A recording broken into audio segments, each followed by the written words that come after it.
আমার মায়ের কাছে কইলে রে দুঃখ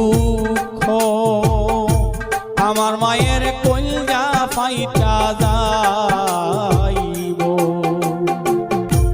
মায়ের কাছে কইলে